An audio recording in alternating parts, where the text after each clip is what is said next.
Olá pessoal, vamos a mais um vídeo. Hoje a gente vai falar sobre transmissor de temperatura, sinal de saída a 4 a 20 mA e desvantagens ao usar um sinal de 4 a 20 mA. Né? Quais as desvantagens que eu tenho de usar um sinal de 4 a 20?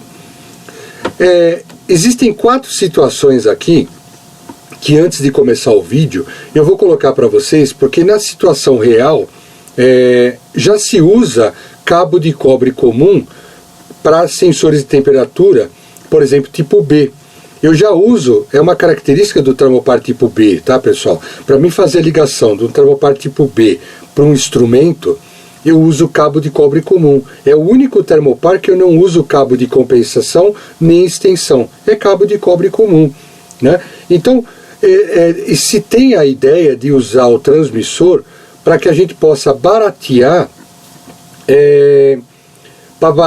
o custo da instalação, porque os cabos de termopares, para uso em termopares, eles são relativamente caros. Então, uma situação que se colocava muito no passado aí era: vamos usar o transmissor porque olha quanto você vai economizar com os cabos termopares. Então, uma situação aqui a ser verificada é o termopar tipo B, eu já uso cabo de cobre comum, né?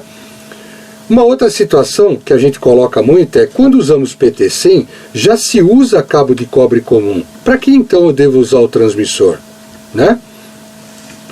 Agora a situação e a relação também do custo, né, e a distância, quando eu estou tratando de pequenas ligações de termopares. Então, se eu tenho um custo alto de cabo de ligação de termopar, cabo de compensação ou extensão, quando eu tenho pequenas distâncias envolvendo o termopar e o instrumento, eu tenho um custo baixo de cabo. Então, se eu tenho um custo baixo de cabo, para que então eu deveria substituir esse cabo termopar por um transmissor, né? E a distância pequena das ligações de termopares, quando o custo do transmissor ele fica alto em função dessa distância ser pequena, né? Então, isso a gente falou bastante. Lembrando, pessoal, que aqui a gente vai falar agora das desvantagens. Eu coloquei 4 situações que é comum a gente fazer essas perguntas no nosso dia a dia, porque a gente relaciona muito, né, o uso do transmissor em economizar com cabo de termopar, né? Então é bem interessante vocês olharem na playlist o vídeo que nós fizemos sobre as vantagens do sinal de 4 a 20, que são muito maiores do que as desvantagens que a gente vai tratar aqui. Esse é um vídeo mais curto. Então vamos na sequência. As desvantagens, pessoal. 1. Podem transmitir somente um sinal numa mesma malha. Então aqui eu tenho representado uma malha, que é um esquema de ligação 4 a 20 mA, né? A gente chama isso aqui de uma malha, e somente um sinal pode ser transmitido numa mesma malha, sendo um loop de corrente a 2 fios e instrumentos em série. Então aqui eu só consigo a obtenção de um sinal. Eu posso colocar mais de um controlador, indicador, eu posso colocar um CLP, respeitando a impedância em relação à alimentação desse transmissor, mas eu não posso deixar de colocar que é apenas um sinal por malha, entendeu? Então é uma limitação do sinal 4 a 20 para transmissor de temperatura. Ou qualquer outro transmissor. Aqui a gente está falando do sinal de 4 a 20 uma situação abrangente. 2. Limitação na quantidade de instrumentos que podemos conectar em uma mesma linha. Essa limitação ela está exatamente no fato de ter a alimentação do transmissor diretamente ligado a isso. Então, por exemplo, dependendo da impedância que eu tenho da linha e da impedância da somatória dos indicadores e controladores, ou até CLPs, aqui eu tenho um só, mas eu poderia colocar um outro CLP aqui, eu poderia colocar um indicador aqui, colocar 2 ou 3 instrumentos, né?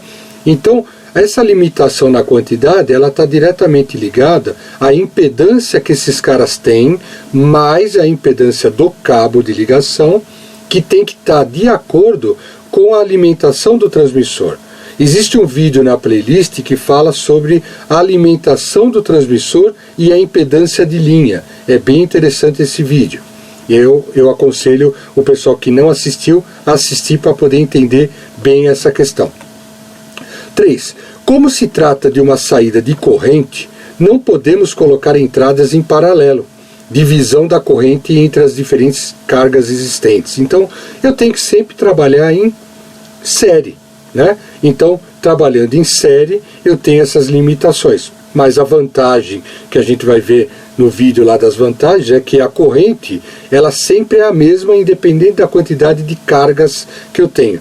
Se fosse em paralelo, eu estaria dividindo essa corrente. Então, em função dessas cargas, eu estaria com diferentes correntes. Então, não seria uma realidade no sinal de 4A20. Uma característica do sinal de 4A20 é que ele é o mesmo em toda a malha, em todo loop de corrente que eu criei. Ele é o mesmo porque é tudo série. Uma outra situação, você vê aqui, a gente está 6 pontos só de desvantagem. As vantagens lá eram muito mais do que essas, que é essa quantidade aqui, praticamente o dobro, até um pouco mais. 4. Limitação na temperatura de operação entre 0 graus a 80 graus. Isso depende do fabricante. Como eu tenho um equipamento que é um equipamento eletrônico, as limitações de equipamentos eletrônicos à temperatura normalmente se limitam a 80, 90 graus. É muito comum ser 80 graus. Então, quando eu estou medindo temperatura, muitas vezes eu tenho um cabeçote de termopar. Cabeçote é aquela parte de alumínio, né, onde eu coloco o bloco de ligação ou coloco o transmissor dentro dele. Por ele ser um cabeçote de um sensor de temperatura, às vezes por radiação, esse cabeçote ele chega, por exemplo, a 100 ou até um pouco mais dessa temperatura. Então, acaba nessa situação sendo um limitante à temperatura de operação desses transmissores. Por isso que existem também os transmissores de trilho DIN. Então, por exemplo, se eu não consigo colocar ele no cabeçote, eu coloco ele no painel. Então aí eu tenho que fazer uma ligação entre o cabeçote e o painel, onde que vai estar os transmissores de trilho DIN, com cabo de compensação termopar. Aí, a partir do transmissor de trilho DIN, aí sim eu posso colocar o cabo de cobre comum, é ali que vai ficar a malha, o loop de corrente. 5. A limitação da impedância máxima RL do transmissor não pode ser excedida, o que vai limitar a quantidade de equipamentos em série. É o que a gente falou aí.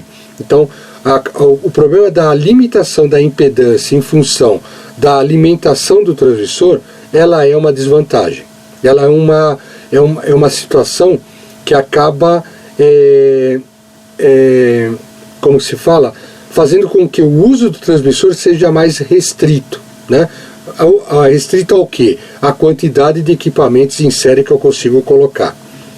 6. Dependendo do número de instrumentos, isso aqui é bem importante, pessoal, e isso aqui eu estou fazendo outros vídeos que tratam sobre ruídos e aterramento, tá?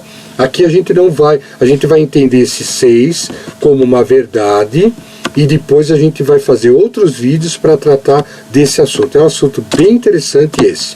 Dependendo do número de instrumentos em um processo e de malhas existentes, eu tenho vários transmissores, várias malhas, né?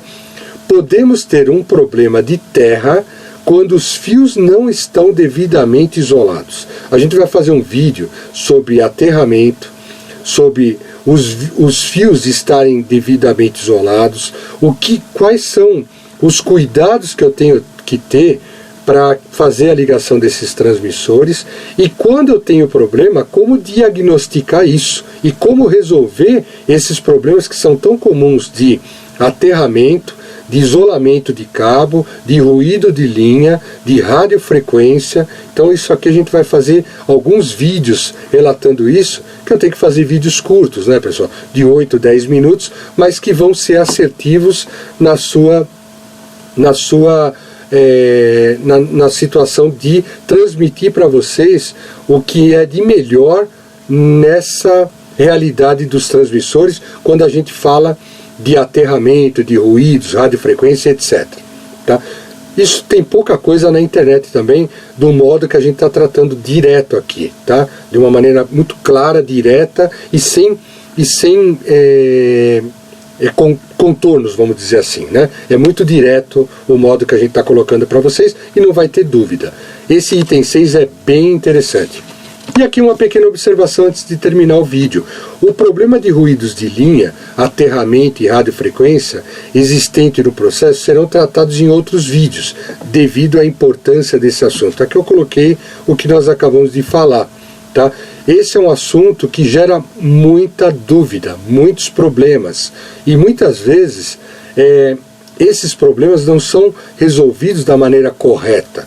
Existem algumas situações, faz isso, faz aquilo, tentando minimizar o problema. Aqui a gente vai ser, nos vídeos, mostrando para vocês uma forma assertiva de resolver esses problemas. Meu nome é Eduardo Toselli, fica aqui a dica, muito obrigado pela audiência, um grande abraço a todos. Um detalhe, pessoal, se gostou, curta, compartilhe, divulgue o nosso canal, tem um espaço aí embaixo que vocês podem colocar algum elogio, né? Uma crítica, fazer uma pergunta, né? Escrever algo aí para o vídeo para fazer um relato aí, que isso é muito importante perante o YouTube, tá? Não só curtir, mas também deixar o seu comentário. Um grande abraço a todos e até logo, pessoal. Até mais.